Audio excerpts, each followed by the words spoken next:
A kú déédé àsìkò yìí, kókó inú ìwé ìròyìn la mú wá fún yín láti inú àwọn ìwé ìròyìn ilẹ̀ Nàìjíríà. Orúkọ tèmi ni Ọmágbémisọ́lá Ọmọlọ́gọ̀mádẹ àìjẹran ẹdán.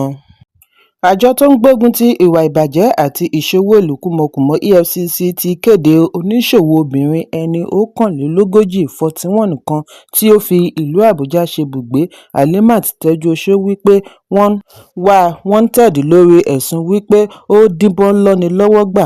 Tejuosho, aláfẹ́ ìlú Àbújá, ni olùdásílẹ̀ iléeṣẹ́ Halims Integrated Services Limited. Nínú ìwé àkíyèsí nọ́tìsì tí wọ́n fi sí orí ẹ̀rọ abánidọ́rẹ̀ẹ́ X tí alukoro EFCC Délé Oyèwálé bu ọwọ́ lù, ní àjọ yìí ti ní Tejuosho, tí àwòrán rẹ̀ tẹ̀lé ìkéde, ni wọ́n ń wá lórí ẹ̀sùn tó ní ṣe pẹ̀lú ìwádìí tí wọ́n ń ṣe lọ́wọ́. Àjọ yìí ṣe ìdánimọ̀ rẹ̀ gẹ́gẹ́ bí ọmọ bíbí ìpínlẹ̀ Èkó.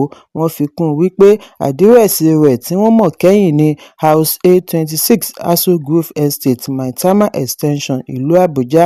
Kí aráàlú mọ̀ wípé Halimat Adéníkẹ́ Tejuosho ti di ẹni àjọ EFCC ń wá lórí ẹ̀sùn ìlọ́nilọ́wọ́gbà.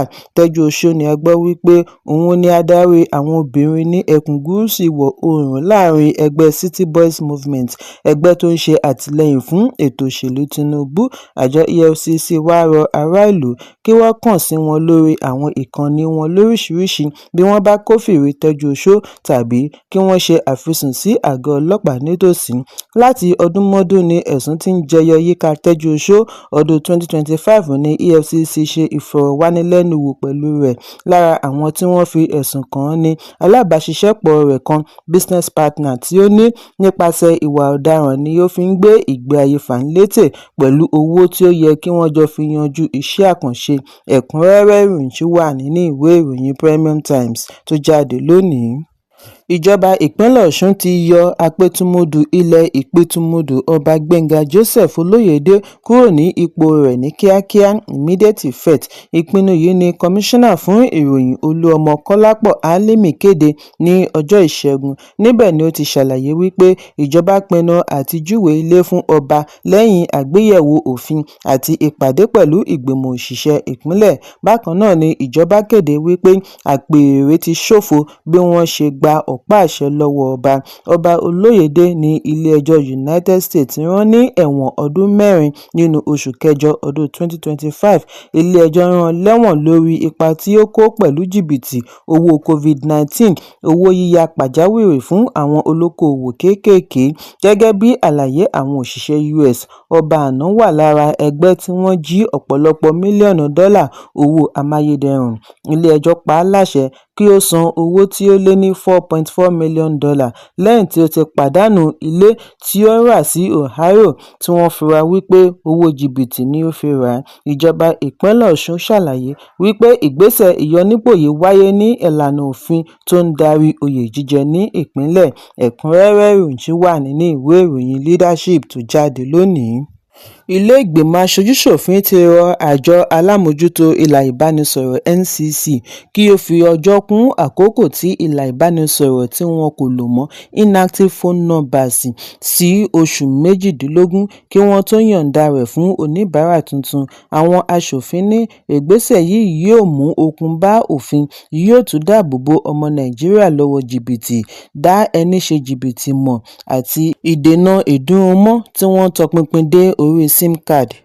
Ìpinnu yìí wáyé lẹ́yìn àbá láti ẹnu ọmọ ilé ìgbìmọ̀ tó ń ṣaṣojú Ohiowan Ohunwode Federal Constituency ní ìpínlẹ̀ Edo, Billy Osawari.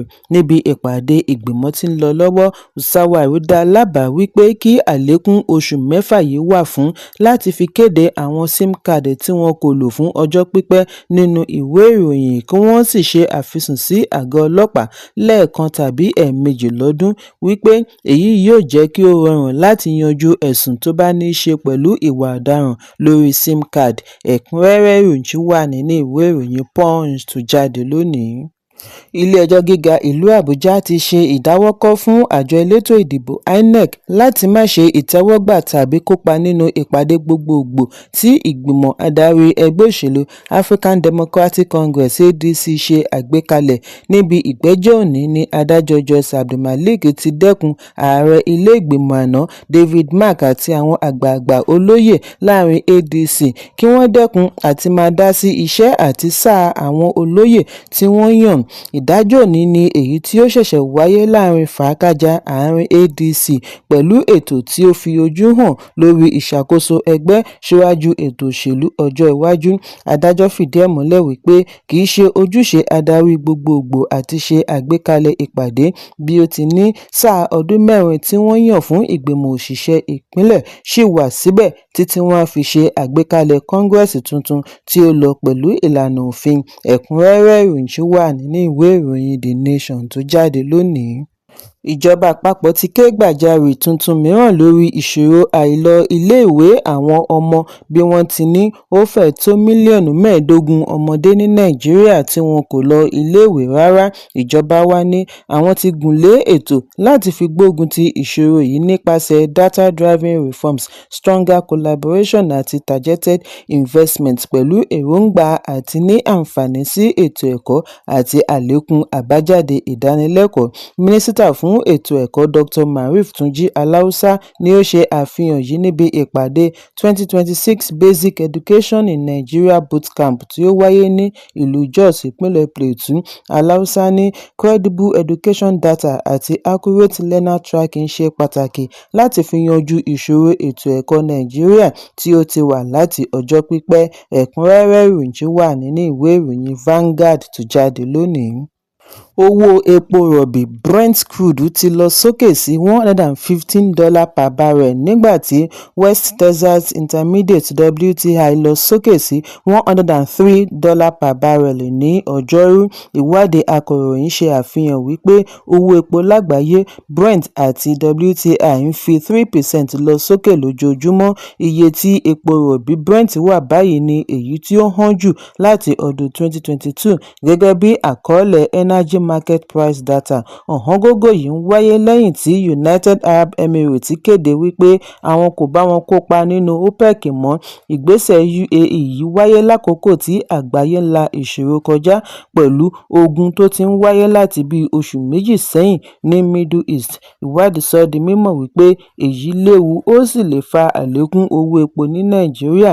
Títí di òwúrọ̀ òní ni owó jálá epo fi wà láàrin $1,290 sí $1,310 l'Àbújá. Ní báyìí, ilé-iṣẹ́ epo Dangote ni a gbọ́ wípé ó ti ṣe àlékún owó jálá epo rẹ̀ kúrò ní $1,200 bọ́ sí $1,275 ní ọ̀nà kan náà tí owó epo fi lọ sókè lọ́jà àgbáyé.